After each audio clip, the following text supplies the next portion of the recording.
Back here in studio for a Saturday night edition of Wood Racing here at Woodbine Mohawk Park. I was riding solo, or at least with Chad, for the pre-show over the last couple of days, but I've got my co-host, the Hall of Famer, Randy Waples, back with me. Randy, good to have you back. How you feeling after a couple days off? Well, I'm good. Good to go, Yeah. fresh, ready to do it. Don't get old, John. Don't get old. That's what It's people not a keep good telling. thing. My dad says that all the time. Not a good thing, not a good place to be.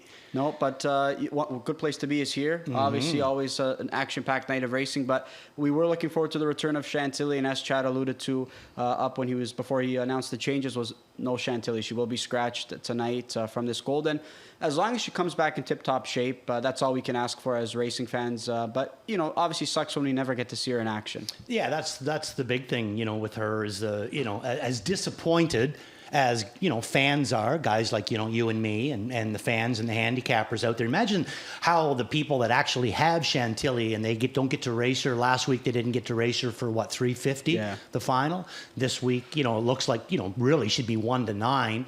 And they don't get to race her for 140. So to me, those are the ones that are really, really feeling it the worst right now. But to the same effect, they're doing right by her. And that's all anybody can ask for. She's done right by them. She's never been defeated yet. It's got to be a really, really tough thing to keep her out of the racing. But they're doing right by her. And I say, when it's all said and done and the dust settles, it'll all work out to the best. Yep. And then sooner or later, we're going to get to see, the darling of Canada race. And we know that Nick and George, they're not going to take any chances. No. This is too good of a horse to even take, They a wouldn't small take chance. this chance with a 20 claimer. Exactly. If they didn't know exactly what was going on with them, you know what I mean? They wouldn't take that chance. You could look at a guy like George Millar.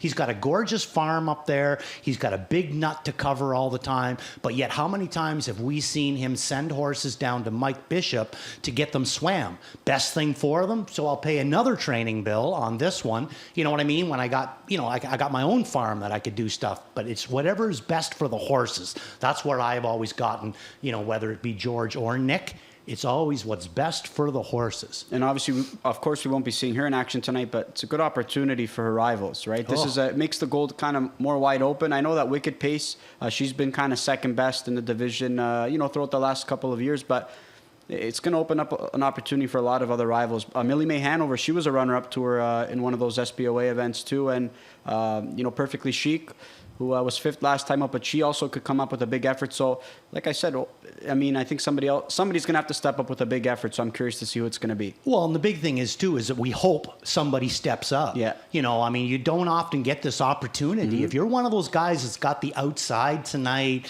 and you have a horse that you think is a good horse, and now Chantilly, who had the inside of you don't have to worry about her anymore. My suggestion: make hay while the sun shines, because you're going to get her at some point, and if she's at her best, guaranteed you're taking pretty well 50% off the top, purse-wise. So now, make hay while the sun shines. Race these things, get what you can get, because sooner or later she will be back, and she'll be back with a vengeance. Speaking of being back, I don't know if you got a chance to catch the gold from last night. Mona Alicia, how good did she look? Yeah, that's what we seen all last year.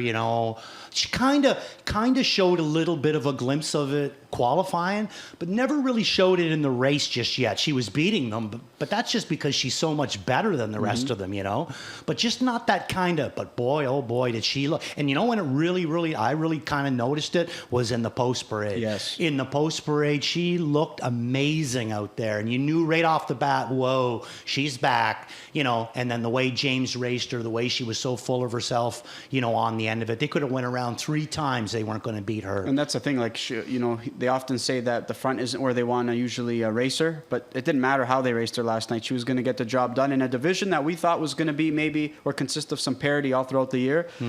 That kind of performance kind of re-solidified herself as the clear-cut choice in that division, I think. Yeah, and it's going to add to more on that too, because there was probably I say last year when she won that Grand Circuit race here, she was every bit as good as any 2-year-old trotting filly out there on the Grand Circuit. Now she's going to have to go against them now, but it looks to me like she's back full circle again. I think she can handle the Grand Circuit ones. I think in your interview with Blake, he mentioned something about her next start's Meadowlands. I think it's not Meadowlands. Pocono? Yonkers, I believe Yonkers, you said. Yeah. okay, yeah, but it's stateside. Yep. You know, so there you go. Her year's off going, and you know, is James going to follow her? You'd have to think so. Yeah, I would have to think so. Interesting, you know, very interesting because, boy, talk about, you know, turning a corner. She just looked completely different last night. She did. So she showed up. She was back and showed up with a good effort. Speaking of what's back, Tuesday racing. Next week, we get the first Tuesday back. So we're back to 5 nights a week. Obviously, we don't mind that. The more racing, the better for us because we love it. And that means we get to see some 2-year-olds in action, right? That's why we do go 5 days a week. And obviously, prime time racing, showing some of those baby races as well over the last couple of days. And we've seen some real good ones that Doc was able to send out over the last couple of mornings. And I'm just so pumped up for it. We've had, 3 2-year-old races so far this season. And I can't wait till we get to see more and more because, stars of tomorrow, right? Yeah. I wonder, is Doc going to suit up for a couple of paramutuals I asked or him, what? I asked him about that last night. I said, hey, Doc, you look pretty good on the bike. I said, are you going to show up out there? And he just said, my driving days are done. I said, well, you couldn't tell out there. I mean, he didn't even have to lift a line. No. He's got some nice horses. My dad was telling me all winter that he really liked Moore's, bunch, Moore's crop this year. He said he's got some real nice looking horses there this year. So hopefully it works out for him. Looking forward to that. Looking forward to Tuesday night racing. But we got to kind of get the ball rolling here on the Saturday night. We're going to look at some track plays here before we kind of kick things off, and going to go kind of get a look at what's on tap here and kind of what we've seen from the last couple days. And you could see, Randy, it's kind of the same thing, right? You got to be in the top 3 if you kind of want to finish in a high position there. It's just been the case over the last few weeks. And do you notice it when the weather gets warmer that seems to be the case? Because over the last week or maybe 10 days, that's certainly been the case, I'd say. Yeah, I mean, the only 2 ones that came from out of it really were both short fields, right? Field of 7, so one came from 4th, one come from 5th, But anybody that seems like if they're racing in a 10-horse field, it's always there on top, at the 3/4 pole. So, when you get a fast track like this, it's great because you get fast times. But the problem is you got to reel these things back in again. And right now, I think you're seeing a lot of breakaways on the front end. But you know what I also do want to see kind of, I know we're looking just at the 3/4 pole, but there's times where horses necessarily aren't getting away on the front. It's just they find themselves at that 3/4 pole. Like we saw vis-a-vis Blue Chip, who maybe got away kind of, top 4, top 5 and was able to make that brush move and just clear by that Mike Kwitnowski trainee that I'm drawing a blank on. And he was able to hang on for second, but you could see vis-a-vis Blue Chip blow away and just kind of draw away from the rival. So I'd almost like to see kind of maybe further back to see where some of these winners are, because I think the 3/4 pole, a lot of them start maybe making their move by then, or some of them are already there. But needless to say, you got to be up close. Yeah, and I mean, I kind of agree with you too. So many times in the last, I haven't worked Thursday, Friday, but even going back to last Monday, there was a couple of times where guys would move sitting 5th around the last turn and make this huge power move, and then at 3/4 pole, boom, they're sitting 1st or 2nd. Yeah, when meanwhile, exactly an 1/8 of a mile back, they were sitting, 5th or 6th. So, like I said, fast track, it's great, but it's just as great up front. Yeah, it is, and that's why maybe we can even go back further potentially and see maybe where some of these winners were at the half to kind of see paint a bigger picture, but. We've got plenty of stuff to talk about, too. We've got replays to kind of sort through, Randy, on this 11-pack here on this Saturday night card. And I saw it to be a little bit formful for the most of the card. Obviously, the scratch of Chantilly where it was a free bingo square. I'm still going to use it as such later on, but I still think you can open the door for some creativity. But this first race, I think, is a pretty good betting race as an indication of the current tote board. And 5-2. Jack Panic is going to be the favorite. I think he's been improving, but that 0-for-21 number is kind of glaring. But you're going to go to one that you thought raced really, really well last time out, and you'd like to show the replay, and that's Codename Cigar Box. Yeah, I think that he's sitting on a good effort. I mean, his last 4 starts, he's been no worse than third. He's had, 3 seconds and a third. The one before that, he had the 10-hole, just went to the back, finished 8th in there. Didn't do a whole lot, but really I just think in his last 4 starts, he's really sitting on what I would consider to be a nice effort. Travis gives him a slick little drive here, gets away down on the rail, stays.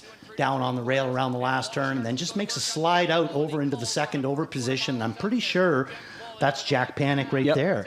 Yeah, for sure. 10-hole last start. So, nothing flashy with Codename Cigar Box, but again, to me, he's one of the only live ones. Eddie's got a live horse, but he's no threat. He finally pulls down Jack Panic. He's tough right on the end of it, but definitely he's not going to get to Gem Quality on this one. Now, Gem Quality is going to pick up a different driver tonight. Louis is down Meadowlands tonight. Some graduate action there. Right, so we're going to Tyler Moore picking him up. I like the driver change to Tyler. I think Tyler, he'll fit this horse real good, but to the same effect, he does have to get to know him a little bit where Louis already kind of knew him. So Codename Cigar Box is the way I'm going to go. Kind of hoping that Travis is going to be able to push him out of there, get him into a good spot.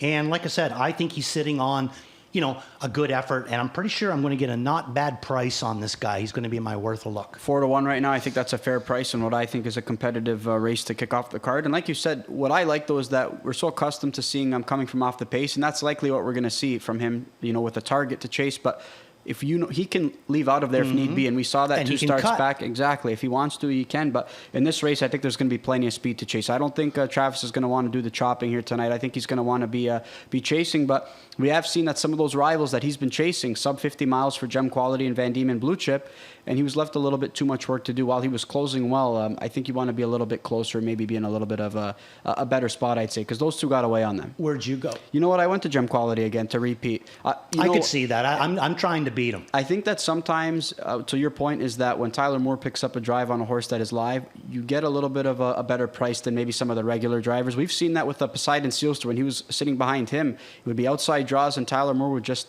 blast him out of there, and then there you go. He'd win and pay $12 in a spot where he kind of fit really well. So he's back in the same class. I'm hoping he can work out a similar trip, and he seems to be trending forward back in, and since entering Doc Moore's barn. Yeah, he is. And the thing that I kind of like too, where I'm using him in for second, is the fact that Tyler, when he does come here, and he doesn't drive here a whole lot, but when he does, he's aggressive. He's fearless out there. So I kind of like that about him as well. It's just a matter of, whether or not he's going to be able to come up with that big effort. I'm going to take a 7-year-old in against a 4-year-old, so I think gives me just the smallest bit of an advantage. Yeah, I think I can't fault you there. I think, like I said, I think you can go in many directions. Jack Panic, while he is a contender, I'm not sure if the 5-2 offering is going to hold come post time, but one that I wouldn't take, just given the fact that he hasn't been able to find the winner's circle in 21 tries. Yeah, and I mean, just that when we showed you that replay, there's just not the pizzazz on the end of it, John. Different if we seen him really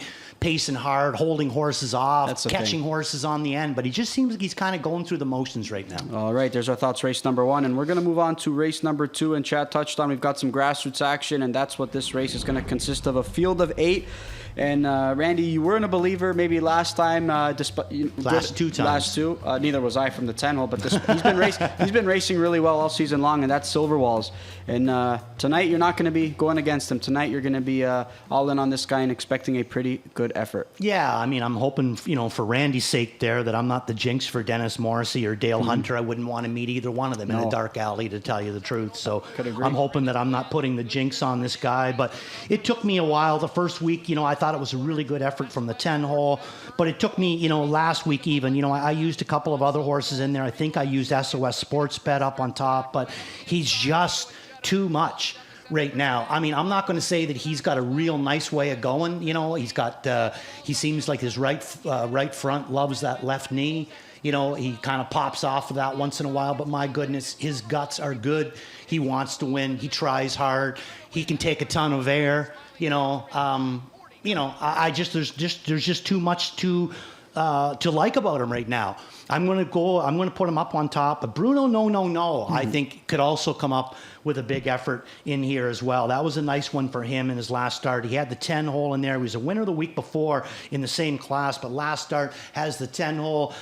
Bobby gets him out of there a little bit, but just not really enough to be involved in the race, but still only ends up getting beat 4. Now he has the 5 hole to work with tonight. So I think if he wants to get him out of there, he can, but Silver Walls is going to be the way that I'm going to go. And yourself? I went Bruno. No. I do. I like the post. I went to him last week from the 10 hole. I figured why not come right back here from the middle of the gate. We saw him, being a wrapped up winner 2 starts back from the same draw, so I figure maybe Bobby can work out a better trip here. But Silverwalls, he loves to win. 7 wins in 8 tries. His lone loss coming to SOS Sportsbet, but he drew the second tier in that spot, so he was already up against it from the word go. So to your point, Randy, I mean, he was racing really sharp, but I think he was kind of under the radar on June 7th because of an outside draw shipping in from the B tracks.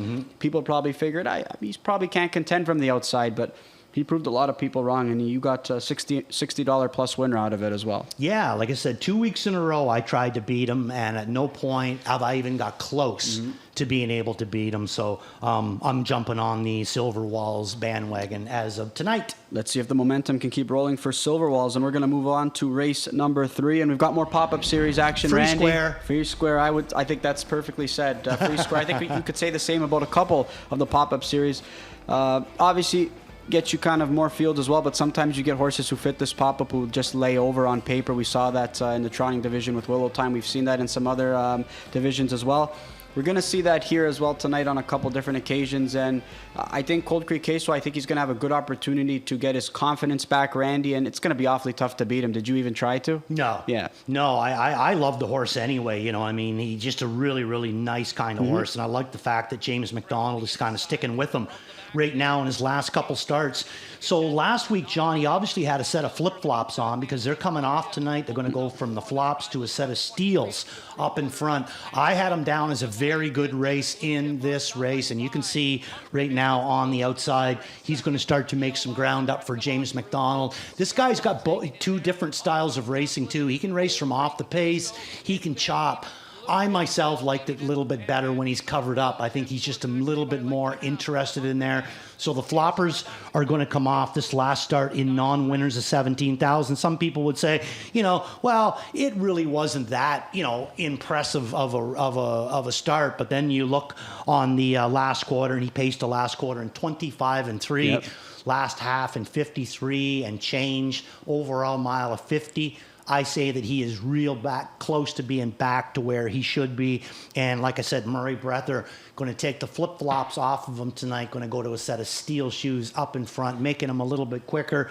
Cold Creek Queso is the way that I'm going to go. And I mean, I got Sobel Ace in for second. I got a couple of other horses, Larceny in here for third. But honestly, John, you said, do I look at it as a free square? 100%. Yeah. I look at it. Tonight is Cold Creek Queso's night to shine. And no disrespect to the field or anything, Not at all. But when you look at Cold Creek Queso taking on the likes of Van Diemen Blue Chip Hungry Man and Codename Cigar Box, who have kind of been jostling up and down from like that middle condition rank to the preferred, just kind of bouncing up and down. And now you're taking on a group that needs to probably find a little bit of a consistency. It's just a power drop. I know the morning line suggests 3-1. He's going to be 1-5 or 1-9, and he's going to be everybody's choice here. And to your point, he is better off a helmet. I don't think it even matters here tonight. No. I think he's going to chop it, and I don't think it's going to make a difference. We've seen much the same thing in what we've been looking at right now, a Style for a Mile. Yep. You know, she wasn't racing that good in against her own kind. It seemed like, her ego got bruised a little bit, no real fight. Now she's dropped down into this pop-up series, a couple of cheap races. Wow, last night she looked like Style for a Mile again to me. Yeah, I'm not going to try and get creative or try and get too cute there. Stone Cold single, likely a good confidence booster for Cold Creek Queso and to those other types of horses that you mentioned here. I think that gives these guys a good opportunity here to kind of make some money, get their confidence up, and become the race horses that we know they're accustomed to being as well on a consistent basis. So, yeah, not much more to say about race number 3. So we're going to move on to race number 4. More grassroots action, a field of 8. And I know you played against this guy last time out, Randy, because his line last time out wasn't too inspiring in that most recent gold on May 24th.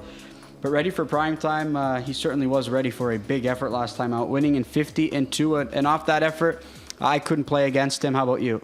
No. I mean, sometimes they just look so good that even though, it's an easy, we don't really need to show you this replay. He chops it out, mile and 50, out of the 9-hole, back half and 55 and change, and win by 2. But it's the way that he did it. He was just so powerful on the end of it. I think he could have won, for fun in this race tonight. And like I said, I did not use him in this race. I can't remember who it is that I used in here, but I think Connor B. I think you're right. It was Connor B. But there's just like at this point now he's really starting to move away. And James, that's the first time James has laid the whip on his tail. He's just been tapping the wheel disc, tapping the shaft, and he just keeps moving away. Again, and look at him here. You know, free square. Supposed to beat that group based on his pedigree alone, and I think you could say the same coming into tonight's effort, especially when you see a victory like that. Mm-hmm. Yeah, he's just so good. But there's one in here that, you know, I find quite interesting as well. And let's take a look at Torque Delight coming out of the Julie Walker barn on the rail tonight. I got him down as huge on the end of it in this last race on May the 16th. And he goes to London and has a winner there in the grassroots, qualified on June the 16th. So, you know, tightened up a little bit. But this was a month ago, and this is where you're going to see Torque Delight coming a big back end of it for Bobby McClure. No end of this. I mean, you know, head of the lane, you'd think there's no way he's going to get there. Not only does he get there, but he gets there with a powering away win. So I think, you know, bit of a step up having to go in against a horse like Ready for Prime Time, a $500,000 Lexington purchase. Rolex, a horse that, you know, has been racing quite well this year. We've seen him a little bit earlier on in the year. I know that Tito and Cheddar, there's a few people going to be using him, but I just look at it as Ready for Prime Time. All James really has to do to me is do exactly what he did last week, and I just don't see anybody touching him. And James booking off Torque Delight, who he was able to guide to a victory over at London, and he did get a chance to qualify him. So I like that. Torque Delight, he's going to be my second choice here in behind Ready for Prime Time, because like you, I think that he's been racing pretty well this season, but when you hook a horse who just kind of won comfortably in 50-2, I think it's tough to go against him. And like we said, he's supposed to. They expected big things from him, anyways. Yeah, and he's a big, strong, solid kind of a horse. So you would think that with the racing that he's getting into him, he's only had 4 starts lifetime. The more he races, the stronger he'll probably get. Half brother to Captain's quarters as well. So you know, pretty good bloodlines there. We're gonna move on to race number 5, and we've got 5-year-olds and youngers, non-winners of 3 here to close out the early pick 5. Randy, we're scratched down to a field of 9. I like this group though that we've got here tonight, and I think the big question mark here in this entire field is what are we going to see from All-Star Maniac from post 9 now? What are we going to see from him? I like the qualifying effort last time out, which I believe we are going to show. Yeah. But we know the horse has got some ability, but I think that he had to deal with a few a minor setback because it kind of took him a little bit of time to get going here in mid-June. But one that you and I think could be sitting on a good effort here tonight. Well, yeah, and I mean, that's why we're showing you this replay, because we both know he's going to take play in here, whether people want to put him up on top. I got him in for 3rd. Now we've got a scratch in this race of the 4 horse, going to move him down a little position. Always helps going from the 10 to the 9. But just overpowering. Stay out of them pylons, James. Overpowering out there right now. I mean, the body language on James is just, you know, at no point is he looking behind him or wondering what's going on. He's just completely focused on this guy. And look at the gait on this fellow. He's just filling the hobbles right to the wire. At no point does he look like he's starting to get labory or tired, or that James has to start him back up again. He's just good to go. And on the run out, ears straight forward on this guy. So a good, you know, sign too that he kind of enjoyed himself out there. So my guess would be that he was well in hand in 53. 10 hole is going to be the equalizer for me, John. I am going to throw him in here for 3rd. I'm going to throw Tip of Time in between in for 2nd. And the one I'm going to go is the 5-horse Control Rocks. Tyler Borth drove this guy 2 starts down, had a nice win in the gold with him, 1:50, tune of 17-1 that day. I don't see us getting 17-1 today, but he's going to be my top pick in here. You know, a lot to like about him, and the fact that he comes out of Jack Darling's barn, that's a huge plus. I think in a race where you kind of wonder where the speed is going to come from, because I don't think we're going to see like bullet speed from All-Star Maniac from the outside. I see James wanting to float out of there, but in a race where you don't know where the speed's going to come from, I think you can count on Control Rocks, you know, going to the lead and trying to cut the smile. I just wonder what happened last time out. You know, I understand getting beat by Day Love Boat, who sat the 2-hole to him, his stablemate. Worked out a perfect trip in a horse that we thought, or maybe Jack Darling thought, was going to be able to do or participate in some more marquee stakes events so far. But I didn't expect him to maybe fade to 4th in that effort, but I think he's capable of a bounce back. It has, there's had to have been something a little bit wrong with him, because, I mean, you know, Billy really didn't do anything wrong at all. He's been getting along just fine with him. He basically races him exactly the same, fractions and everything, as what Tyler did, but for whatever reason, he just did not, you know, come with his best game last week. So hopefully, tonight is a better effort. And just before we go on to race 9, Aquinas Hanover adding Lasix tonight. That's what I'm interested to see what we're going to see from him tonight. And he's got to be. I feel like he's got to be a little bit closer though against some of these types because he takes on some pretty nice colts. It's just tough to make up all that ground when you're facing a field that deep every week. It is, but in a way too, though, he's in a bit of a catch-22 in my opinion. Anyway, just my opinion, because I like a horse to be first-time Lasix to be raced easy, not hard. I just find that you never get ahead of that bleeding issue if you go hard the first time. If you go easy the first time, the second time go harder. So I think he can still win this race, but I think he needs to do it, on a sneaky good sort of a way. A nice race to close out this early pick 5, which is the second leg of the pick 6 as well, which consists of a little carryover here as well. We're going to move on to race number 9 here. We've got more grassroots action. We've got a field of 8. Morning line favorite, the 7-horse, 5th and 5. Looking to get speaking of confidence boosters, he's looking to get a bit of a confidence booster. He's facing a softer company here this evening. Facing in the Sun Beach somewhere, he wasn't competitive, was 3rd in the most recent Gold. He's a horse that we expect should be able to step up with a big effort. I've got him rated highly in this spot, but I opted to try and play against him. Did you side with this Carl Jamieson trainee here? Yeah. Okay. Yeah, I think that this is, a real good spot for him to get a win. He's come back good. The first time that he had the win was out of the 10-hole. Made about 4 moves in that race, still was able to get the job done in 51. And I like the way that he's been racing right up until the Sun Beach somewhere. But I'm not sure if it was a horrible effort or just the fact that he didn't really have, some answers for some of these toughies, the Mad Noakses and the Captain Dale and that. But he's not going to have to face any of these ones in here. And I'm going to elect to throw him up on top in this race. But we do have a replay to show you, and it's not going to be 5th and 5. The replay we're going to show you is the May 17th replay of Time Passer, and we're going to take a look at that one. So this is the final of the SBOA. He goes to London in his last start, makes a big 3-wide move, takes some interference at the head of the lane, finishes 2nd, but placed 1st. Now this race, he suffers interference coming out of the gate, but in my opinion, he had good wheels on the end of it. And look at James at this point. He finally gets him to the outside, comes off of Sterling Chick's back, and he starts to, kind of throw them down. I'm pretty sure this is crack shot. Yeah. He's not going to be any issues with him, but he does put in a good effort against that other horse. So Time Passer, I like him in here, but I don't like him quite as much as 5th and 5.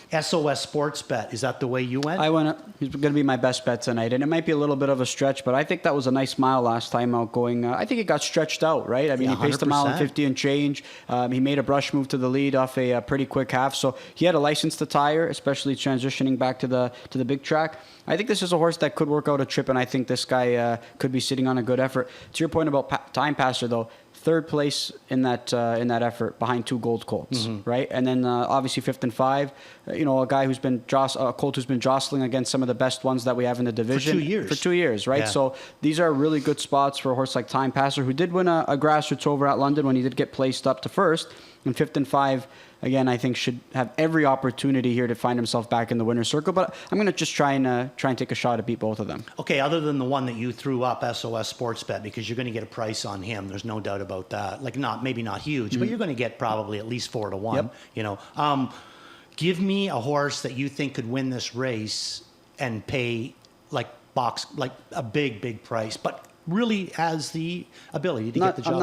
I'm not sure. Maybe boxcars, but Grin and Win is sitting on a big effort. That's he's sitting on a big effort. Too. I agree with you. I got him in as well. I think that he's, I think that if he gets the job done here, you're looking at 7-8 to 1. Yeah, I would say so. Somewhere around there. Yep. But I do think that he can get the job done.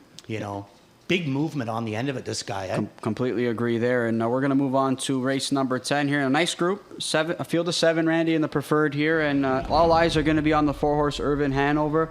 Obviously, placed in that Camelot Classic final. And a bit of a tough trip in that Gold Cup. He had to come first over against his stablemate, who's been razor sharp.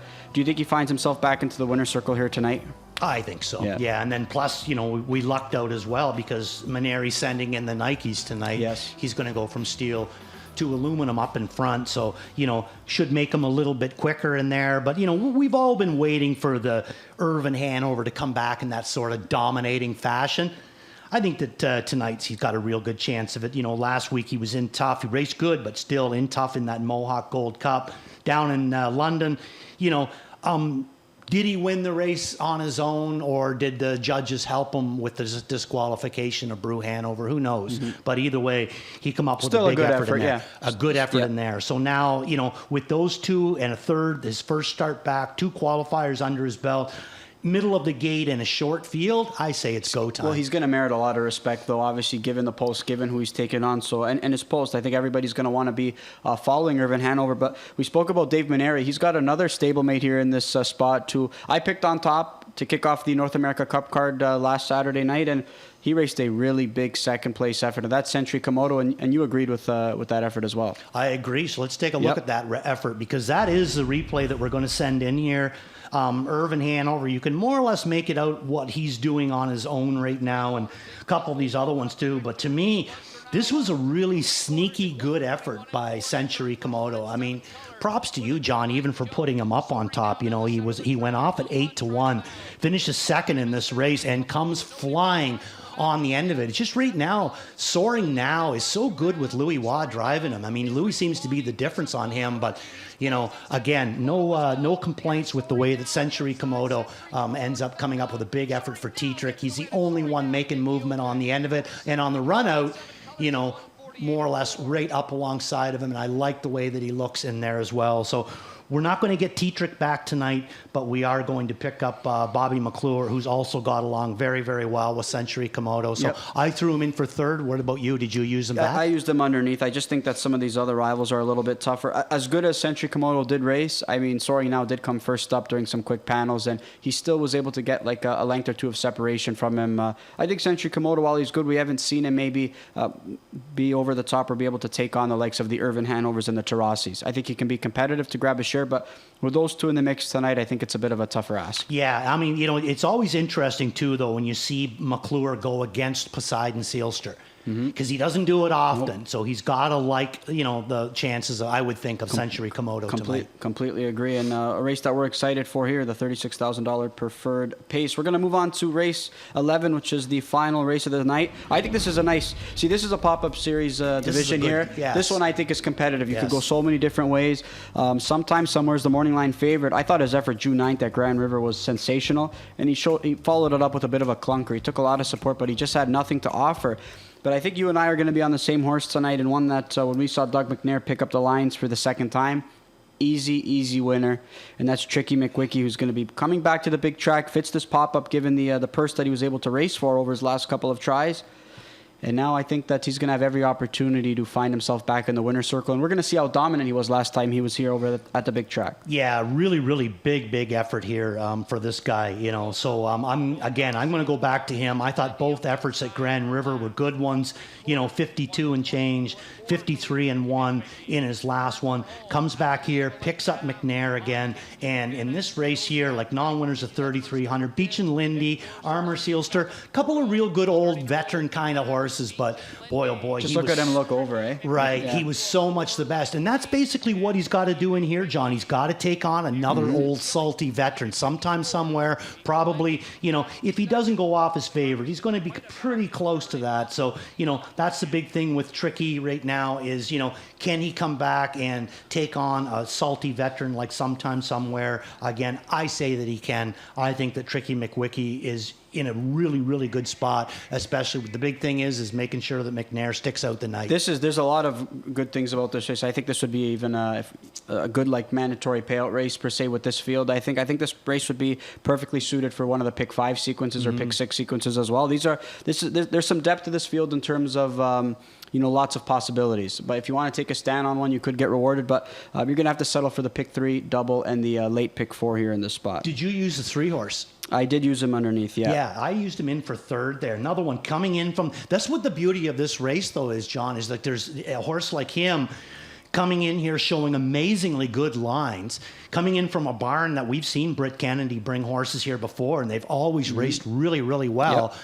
And he's picking up James McDonald to boot. So, could be an interesting horse. Myself, I would look at this horse as one of those must races that you need to see them on the track. Yeah. Which one, to you looks like, they're the sharp horse out there. It's a really evenly matched bunch in here. So to me, that would be my way of maybe trying to see your way through it, because even a horse like Artie's Ideal, the 10 hole, but he's not far out of his place in here. And you know what? Garnett's top pick, Woodmere Fen, he was just in way too tough last time out. Uncle Shank, Jack Panic, he was a winner, a narrow winner on June 2nd, but I think he fits this group in nicely as well. That's why, to your point, wide open race here. Wide open affair open in here. All right, there's our look at our replays throughout the card and some of our thoughts, but we mentioned that there's a scratch of Chantilly, a significant scratch, which obviously we wanted to see her compete, but it kind of shakes up the gold a little bit, Randy, and we're going to take a look. Gives opportunities here. We're going to look at it. Scratched down to a field of 7, and those morning lines are all going to be kind of adjusted now, and the one that was going to take most of the support is out of action here. No show wagering, a reminder here now, but I think everybody now is going to land on the one that we think is second best, and that's Wicked Pace. Tell you what, I know she hasn't hit the board maybe over the last couple of tries, taking on tougher company overall. I still think she's been racing well.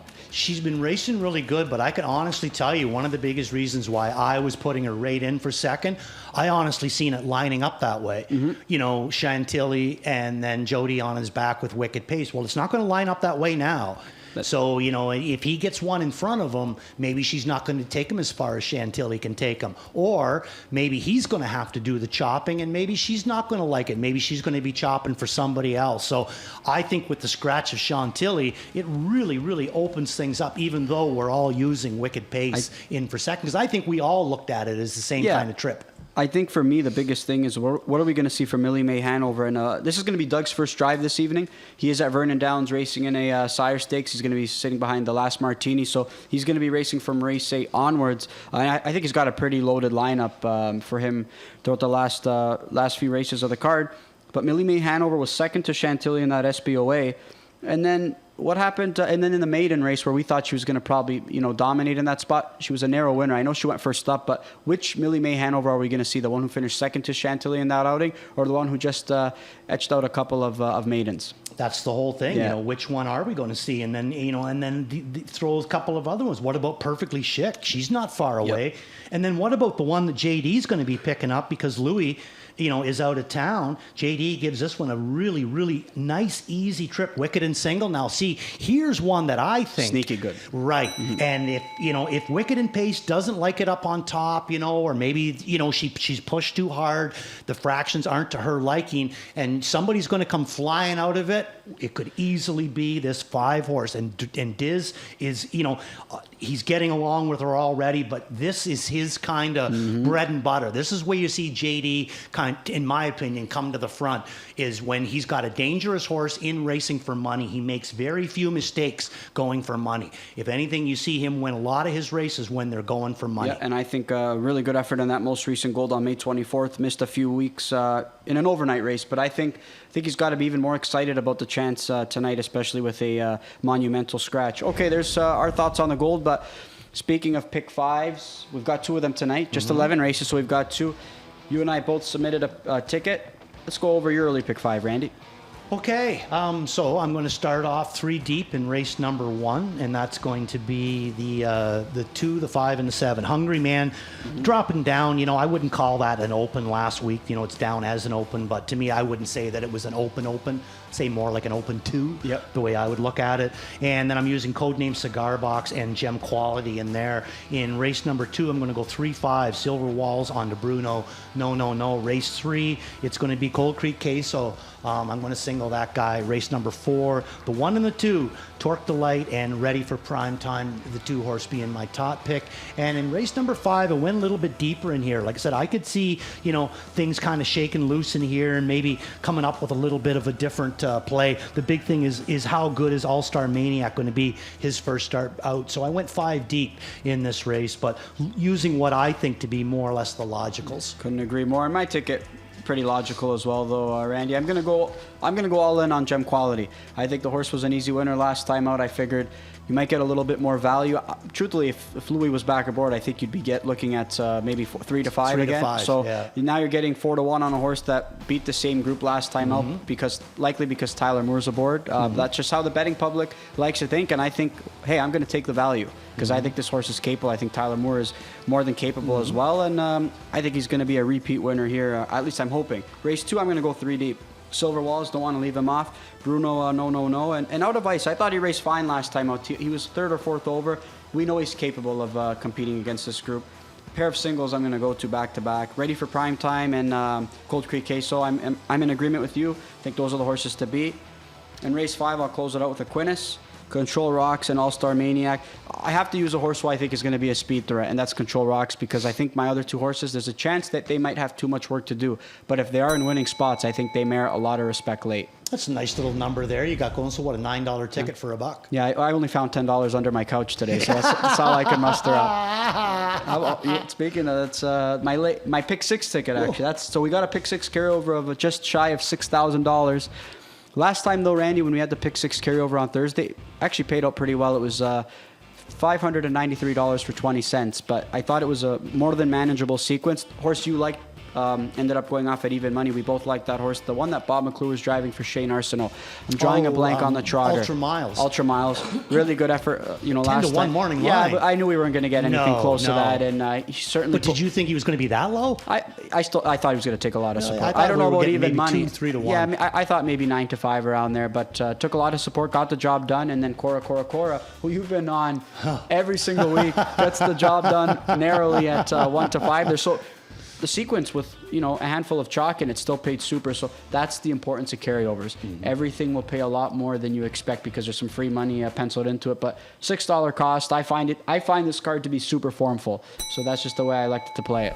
Yeah, I agree with you. I think it is formful, and I like your ticket. And we mentioned Louis Waugh is not going to be here in action this evening because he's got graduate action going at the Meadowlands. I believe the final is going to be taking place July 5th or July 6th. So this is the 3rd leg here. Sir Pinocchio installed as the morning line favorite. Private access. He's won the first 2 legs of the graduate.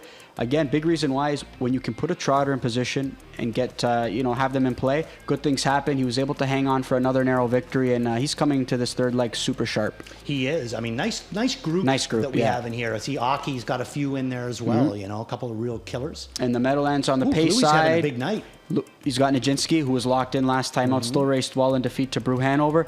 Changang, another local hopeful there, 11 hole. Second tier, that not what you want to see, especially if you're drawing the 11 or 12 hole. Fun Time by Yama. Didn't fare too well last time. Calico Jack Hanover.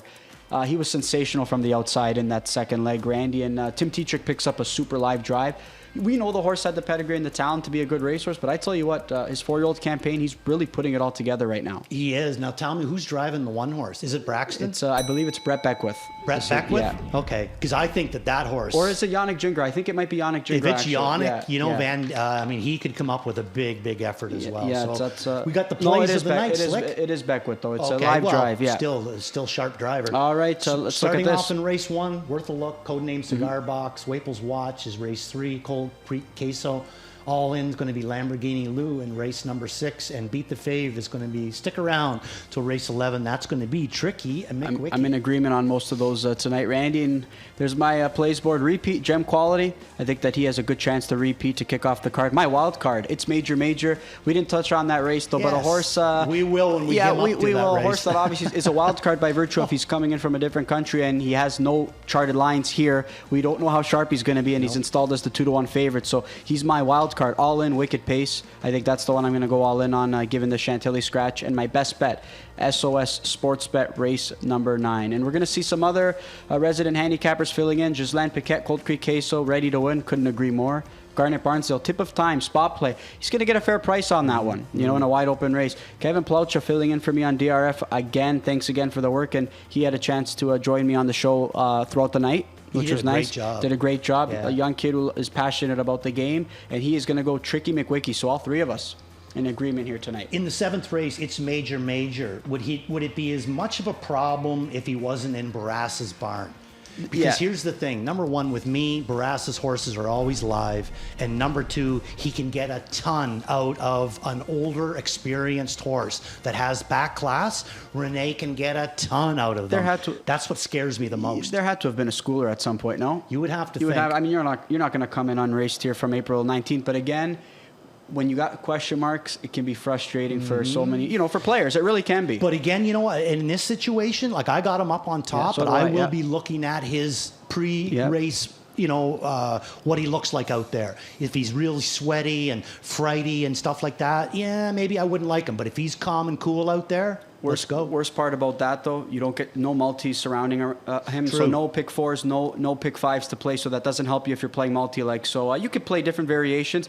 But again, you just like to see some sort of either, just some sort of fitness or just to avoid the question marks. Something to go with it. Maybe I'll see if I can get a comment from our neighbor Barassa throughout the night just to kind of see how this guy's feeling coming into tonight to maybe help us out. All it.